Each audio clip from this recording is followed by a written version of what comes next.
with you. Yeah. Rumors. I wanna start some rumors with you. Bismillahirrahmanirrahim. Assalamualaikum warahmatullahi wabarakatuh. Perkenalkan, nama saya Astriani. Saya mahasiswa Universitas Sulawesi Tenggara, jurusan Pendidikan Guru Pendidikan Anak Usia Dini, angkatan 2017. Dalam pertemuan kali ini saya akan memaparkan tentang metode penelitian kualitatif guna memenuhi tugas kelompok metode penelitian. Tentu saja di sini saya tidak sendiri, ada rekan saya yang bernama Saudari Asmita Manalu. Di sini kami akan membawakan materi ini secara bersama-sama. Materi yang akan kami paparkan di sini adalah metode penelitian kualitatif, masalah, fokus, judul dari dan penelitian kualitatif. Langsung saja kita masuk ke materi yang pertama, yaitu masalah. Setiap penelitian, baik itu penelitian kualitatif maupun penelitian kuantitatif, selalu berangkat dari masalah. Masalah yang akan dipecahkan ini harus jelas, dan masalah dalam metode kualitatif ini masih belum jelas, sehingga dikatakan masih bersifat sementara. Jadi di sini sifatnya belum pasti ya, karena dapat berganti atau berkembang saat peneliti ini berada di lapangan. Dalam penelitian kualitatif akan terjadi tiga kemungkinan terhadap masalah yang dibawa oleh peneliti. Yang pertama adalah masalah yang dibawa oleh peneliti ini tetap, sehingga sejak awal sampai akhir penelitian sama, tidak ada perubahan, tidak ada perkembangan. Yang kedua adalah masalah yang dibawa peneliti setelah memasuki penelitian berkembang, yaitu memperluas atau memperdalam masalah yang telah disiapkan. Jadi di sini mungkin peneliti cukup menyempurnakan saja judulnya atau merubah sedikit judulnya. Yang ketiga adalah masalah ketidaksesuaian. Dengan demikian, judul proposal dengan judul penelitian tidak sama dengan judul aslinya, jadi harus diganti. Dalam institusi tertentu, judul yang diganti ini sering mengalami kesulitan administrasi. Ada dua maksud yang ingin dicapai peneliti dalam merumuskan masalah penelitian. Yang pertama yaitu menetapkan fokus dapat membatasi studi. Jadi, dalam hal ini fokus akan membatasi bidang inquiry. Yang kedua adalah fokus itu berfungsi untuk memenuhi kriteria inklusi eksklusi atau kriteria masuk keluar suatu informasi yang baru diperoleh saat ada di lapangan. Kita lanjut ke materi yang kedua, yaitu fokus. Fokus yang sebenarnya dalam penelitian kualitatif ini diperoleh setelah peneliti melakukan grand tour observation dan grand tour question, atau yang biasa disebut dengan penjelajahan umum. Untuk dapat memahami secara lebih luas dan mendalam, maka diperlukan pemilihan fokus penelitian. Split dalam Sanabria Faisal tahun 1988 mengemukakan ada 4 alternatif untuk menetapkan fokus, yaitu menetapkan fokus pada permasalahan yang disarankan oleh ilmuwan. Yang kedua, menetapkan fokus berdasarkan domain-domain tertentu organisasi domain. Yang ketiga, menetapkan fokus yang memiliki nilai temuan untuk mengembangkan efek. Yang keempat, menetapkan fokus berdasarkan permasalahan yang terkait dengan teori yang ada. Kita lanjut ke materi berikutnya, yaitu bentuk rumusan masalah. Apa sih itu rumusan masalah? Jadi rumusan masalah ini adalah bentuk pertanyaan atas identitas permasalahan yang disusun berdasarkan latar belakang penelitian. Atau biasa disebut juga rumusan masalah ini adalah suatu pertanyaan yang akan dicari jawabannya melalui pengumpulan data. Berdasarkan level of expression suatu gejala, maka secara umum terdapat 3 bentuk rumusan masalah.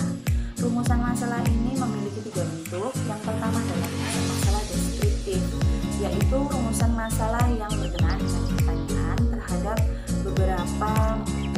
keberadaan variabel mandiri, yaitu variabel yang berdiri sendiri.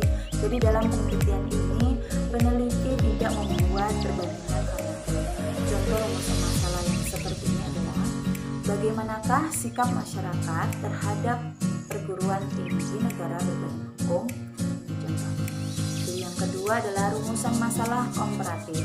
Rumusan masalah komparatif ini merupakan rumusan masalah penelitian yang membandingkan keberadaan satu variabel atau lebih pada dua atau lebih sampel yang berbeda. Contohnya, adakah kesamaan cara mengajar antara sekolah A dengan sekolah B? Jadi di sini adalah ada perbandingan antara satu variabel dengan variabel yang lain. Yang ketiga adalah rumusan masalah asosiatif atau hubungan. Ini merupakan rumusan masalah penelitian yang bersifat menanyakan hubungan antara dua variabel atau lebih. Di sini terdapat tiga bentuk hubungan. Yang pertama adalah hubungan simetris, adalah suatu hubungan antara dua variabel atau lebih yang muncul bersamaan. Contohnya di sini adalah, adakah hubungan antara banyaknya semut di pohon dengan manisnya buah? Jadi di sini ada dua permasalahan yang muncul secara bersamaan. Yang kedua adalah hubungan kasual. Hubungan kasual adalah hubungan yang bersifat sebab akibat. Contohnya, adakah pengaruh sistem penggajian terhadap prestasi kerja? Terus yang keempat adalah hubungan interaktif. Di sini hubungan interaktif merupakan hubungan yang saling mempengaruhi. Contohnya hubungan antara motivasi dan prestasi. Itu saja yang bisa saya paparkan. Selanjutnya materi akan dibawakan oleh rekan saya, yaitu Saudari Asmita. Silakan Saudari, terima kasih. Oke, perkenalkan, nama saya Asmita Natalia Manalus, Tambu 2017-62010. Saya akan melanjutkan materi dari kami kelompok 3. Pengertian penelitian, definisi, tujuan, dan ciri-ciri penelitian. Apakah yang dimaksud dengan penelitian? Secara umum, penelitian adalah suatu proses penyelidikan yang dilakukan secara aktif dan sistematis, di mana tujuannya untuk menemukan, menginterpretasikan, dan merevisi fakta-fakta. Tujuan penelitian adalah untuk menemukan atau mendapatkan suatu data untuk keperluan dan tujuan.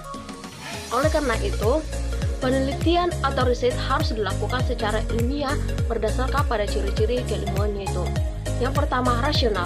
Apakah yang dimaksud dengan rasional? Rasional adalah penelitian harus dilakukan dengan cara-cara yang masuk akal atau nasional sehingga dapat dijangkau oleh nalar manusia. B. Empirisi. Maksudnya adalah penelitian harus berdasarkan sumber pengetahuan yang diperoleh dari hasil pengamatan indera manusia. C. Sistematis. Maksudnya adalah penelitian harus dilakukan melalui langkah-langkah tertentu yang sifatnya logis dan teratur. Oke, ciri-ciri penelitian. Yang pertama itu bersifat ilmiah. Yang kedua, prosesnya berkesinambungan. Ketiga, memberikan kontribusi. 4, analisis. Contoh rumusan masalah makalah, penelitian, skripsi, dan penyelesaiannya. Yang pertama saya akan menjelaskan apa yang dimaksud dengan rumusan masalah. Rumusan masalah adalah tahapan dari beberapa tahapan untuk membuat sebuah karya ilmiah, peneliti, dan lainnya.